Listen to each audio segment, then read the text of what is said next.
Buongiorno. Good morning. First of all, I would like to thank Dr. Massimo, Mr. Gabriel Mori, and also Ambassador Maria Assunta Chili for your support at the event and also to the civil society organization to advance the drug policy towards the humanitarian, I would say that human rights approach, to bring the human rights approach. I would like to thank the Red Cross and Red Crescent Society, Federation, and also Foundation Villa Marini, Croce Rossa Italia, and all other organizers to invite the UN Human Rights Office to participate at this meeting to celebrate the 10th anniversary of the Rome Consensus II towards humanitarian drug policy. Let me congratulate all of you who are associated with this Rome conference, including civil society organizations, for your achievement in the last 10 years. As the drug use increased worldwide, we have seen that states have continued to focus on overly punitive approach to the drug policy. Though also we have seen many countries are moving away from that policy, which my colleague mentioned, from UNODC colleague Giovanna mentioned about that.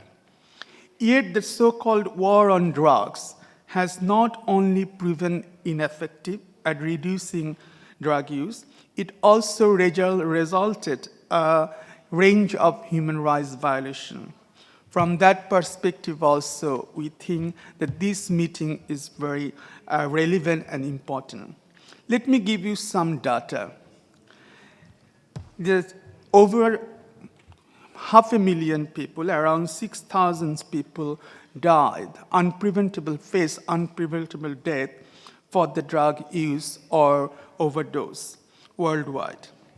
20% of the prison population now incarcerated in the world for drug-related offenses, including for drug use. All this data could be changed if we take a human rights approach.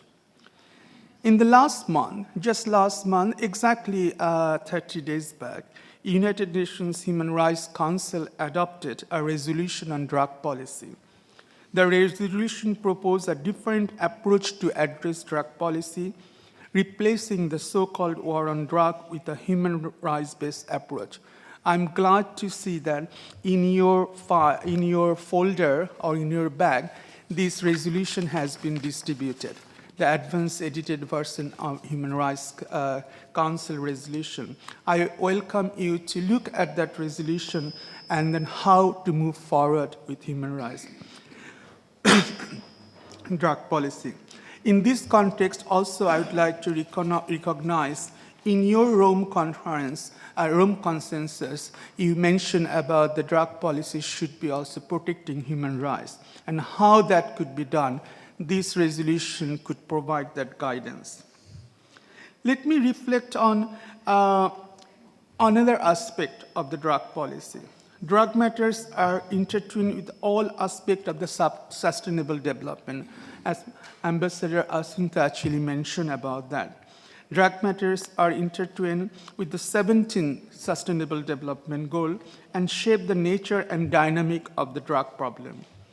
A new human rights approach to drug policy, as proposed by the Human Rights Council, could also contribute in the realization of the 2030 agenda of the Sustainable Development Goal, which put the dignity, health, and rights of the people and planet at the center of sustainable development. There are still some few concerns with the mainstream drug policy. Let me highlight those. Harsh approach to drug law enforcement. Effective drug-related crime prevention and law enforcement measures are essential in addressing drug problem. However, evidence shows that in recent years, there have been some alarming tendency towards the deeper militarization of the responses by state to counter drug policy in several regions of the world. In some instances, this is associated with progressive militarization of civilian forces. Excessive use force Use of force is more likely to occur when military and special security forces are involved in drug operation, which is supposed to be done by the civilian police officers or law enforcement officials. Such approach have disproportionately affected vulnerable groups and has repeatedly resulted in serious human rights violations, including extrajudicial killing, arbitrary detention, forced disappearances, torture, gender-based violence, and many other serious human rights situations. Already we have discussed here on the issue of criminal responses of criminal responses to drug problem and how it fell. Excessive criminal response to drug problem can not only be ineffective, but can raise important human rights concerns. In this context, I would like to mention one specific aspect, the pretrial detention and related practices with regard to drug-related offenses. Large number of population in the world are under incarceration for pretrial detention, which goes against the Sustainable Development Commitment. And also, I would like to highlight the death penalty issue, which also Ambassador Asmita actually mentioned, which is really a big concern for us. 35 countries in the world still apply the death penalty, and many of them use and execute people death penalty. One country in the Middle East region, this year, more than 300 people has been executed for drug-related offenses. I would name here in that country. And this is remain a serious concern for human rights, and it is in violation of human rights international obligation. I would like to thank Italy, particularly, to advancing the abolition of death penalty worldwide, and in the worldwide, and Italy's contribution has been really tremendously helpful for us. I would like to also address another area, the compulsory and involuntary treatment with regard to rehabilitation center. Compulsory rehabilitation center in many countries. Compulsory rehabilitation center is inconsistent with the International Drug Control Convention as well as international human rights law. Then I would like to mention about the access to control medicine. Some speaker also mentioned about that. Access to control medicine without discrimination is a key element of the right to health. However, data shows that the access to control medicine for the global South is really low. 80% of the world population, mostly in the global South, still does not have access to the controlled drugs for pain relief, dependence, and other treatment, mainly affecting the people, elderly people, aged people, and that to access their palliative, access to control medicine for the palliative care. There are some unique challenges with regard to certain individual and groups vis-a-vis implementation of drug policy. First, I would like to mention about women and gender. This issue has not been addressed here. Even experts and even special procedure mandate holders viewed that marginalization of women, poverty, gender-based violence, lack of job opportunity, and absence of social protection from the state, together with the need to support their family, can drive women into committing drug-related offenses.